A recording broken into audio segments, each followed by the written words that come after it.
Up to this point, Japanese giant monster movies were grim, tragic tales involving agendaless, unsympathetic beasts who are allegories of the atomic bombs dropped in Hiroshima and Nagasaki. But the 1961 film Mothra is a departure from this tradition, taking a more light-hearted approach, one that blends science fiction with elements of fairy tale. For one, Mothra is the first monster to not possess any evil tendencies. She's actually a goddess, if you want to call her that, a being that's worshipped by natives on a remote island, and in return looks after and protects the natives whenever they're threatened with a crisis. But none of their little problems compared to the crisis I went through as a kid, waiting for Mothra to show up! She doesn't appear until halfway through the film! When I first saw this, I hated it, completely disregarding the human element in the first half of the movie. I just wanted the monster! But now watching it with an open mind, it's arguably one of the most entertaining, well-written, and casted kaiju films. The hero character is played by Frankie Sakai, an insanely popular comedian in Japan at the time. His character is a persistent journalist nicknamed Bulldog. Why Bulldog? Because once he gets hold of a story, he never lets go. Going so far as to pretend he's a cabin boy on a ship to spy on someone. He even bestows to us his random kung fu fighting skills against some cronies.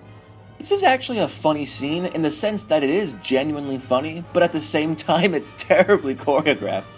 He sets the whole tone for the film. He's likable and delightful to watch, and never goes over the top, nor does the humor ever come across as tongue-in-cheek, but as complimentary to the film's story. The character who does eat up the scenery is Nelson, played by Jerry Ito. He's the villain of the story, and the most animated. Look how he cocks that eyebrow, and that crap-eating grin. Ooh, I just want to punch him in the face. Because he's a greedy butthead, to the point that he decimates half of the tribe so he can get away with capturing 2 fully grown women who are only a foot high. Look at that! Look at those dolls!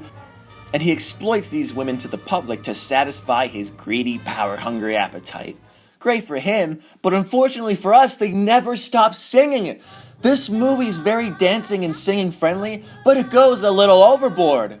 Also, they act as a telepathic magnet to Mothra, and that's why she's mechanically destroying everything in her path. She's just unconditionally being drawn to the girls. This all could have been avoided if Nelson would have just returned the girls!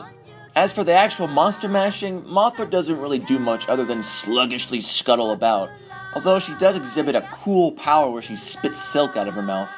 Technically, caterpillars produce silk from their backsides, though I think it would go against the movie's light-hearted tone if Mothra was wiggling her ass in the air and stuff was shooting out of it. Although it would be kind of funny. She uses this said silk to wrap herself up into a cocoon and eventually emerges as a beautiful, vibrant, not turd-like adult, whose flapping wingspan is powerful enough to garner hurricane and tornado-like conditions. Ooh, such power in a woman! Mothra had a butterfly effect on all the kaiju films that followed, staying with this lighthearted tone geared towards families. And even though Mothra's not in the movie a whole lot, much to my dismay, it's still an entertaining movie and a memorable one. Check it out. Mosura,